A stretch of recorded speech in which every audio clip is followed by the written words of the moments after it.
All right, so if I'm going to find everything, and ultimately that is going to be what we're going to be doing, we're going to be finding everything. Hi.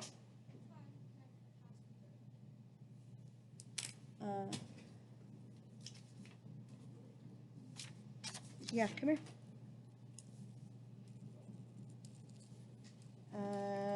Might be a little crowded today, so we'll see. Okay, well, we'll see.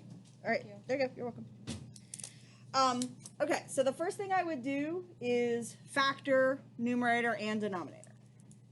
Okay, so factoring numerator and denominator.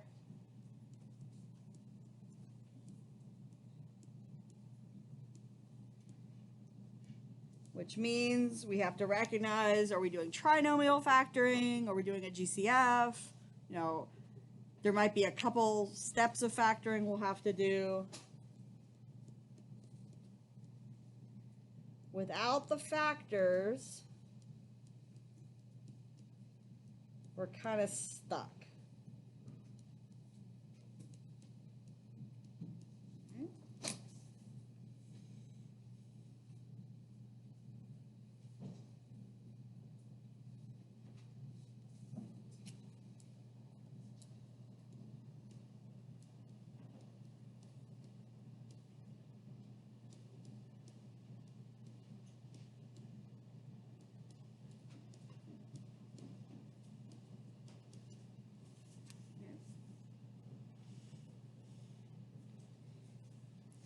And then we're going to start going down our checklist of items to work on.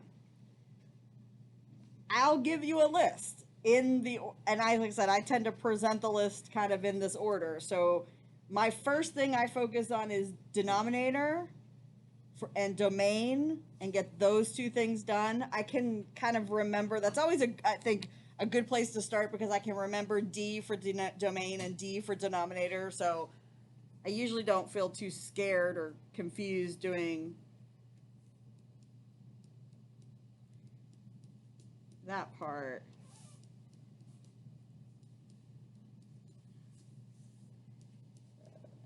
I'm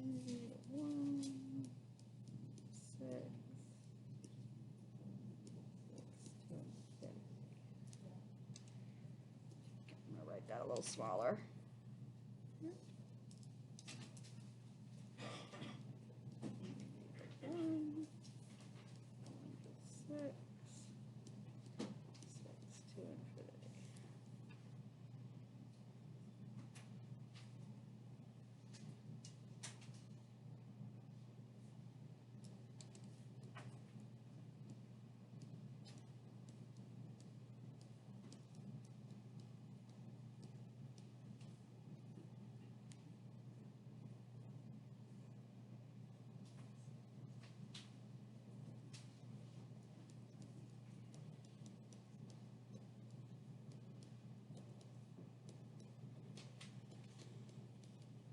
When I go looking for the wholes, any factor that's making the whole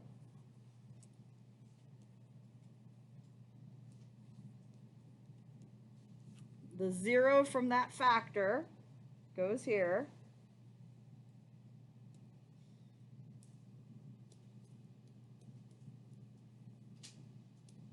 When we take out the whole, we get our leftover function.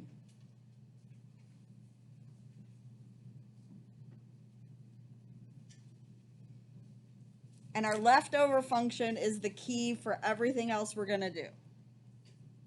Every other step I take after figuring out there's a hole at 1 and taking out that hole, every other step is going straight to my leftover function.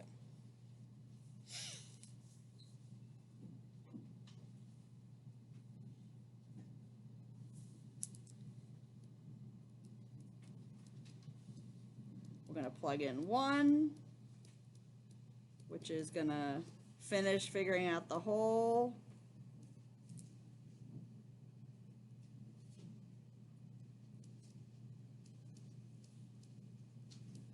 We're going to get the vertical asymptote by looking at the denominator.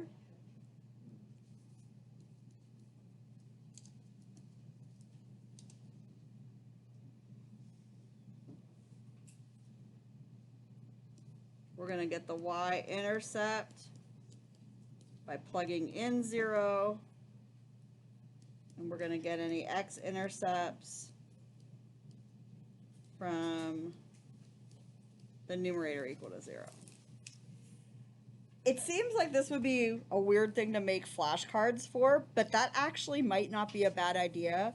Kind of like, you know, the steps for figuring out a hole. How do I find the vertical asymptote? How do I find y-intercept? How do I find the x-intercept? If you write the thing on one side and then you write how to do it on the other, then somebody who doesn't know can sit with the cards with you and flash them to you, and then you can recite what's on the back, or you can they can read you the steps, and you can tell them, oh, you're finding the vertical asymptote or you're finding the hole. You know, so it would be a matter of the term, and then the steps to do it. Okay? If that's something you want to make for yourself and you need help with that, I will help you. Easy to do. 4 or 5 little index cards, and just, you know, these terms on the front, and then what to do. And you even might make a card that says very first step. And the very first step is factor the numerator and the denominator. All right. So let's see what we get. 1 minus 11, 1 minus 6 is negative 10 over negative 5, which is 2. So that finishes the whole. How do we do? We get that? Yeah? If you're like, I got no clue where you got that, girl, then you need to be asking me. And it might just be you need me to say it again. I might say it like 5 times, but I'll do it. It's not magic. I got no magic skills. I'm following certain steps. Okay. Vertical asymptote. Go denominator. X equals 6. Like I said before, these numbers that broke up your domain, that split your domain into sections, the 1 and the 6, are going to show up as the x number of either the whole or a vertical asymptote.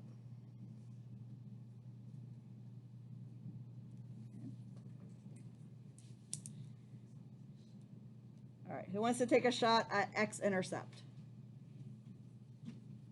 X-intercept, Pizzara? 11,0, good. So denominator equal to 0, vertical asymptote. Numerator equal to 0, x-intercept of leftover guy, after we get rid of the whole. Y-intercept, x of 0, 0, 11 over 6.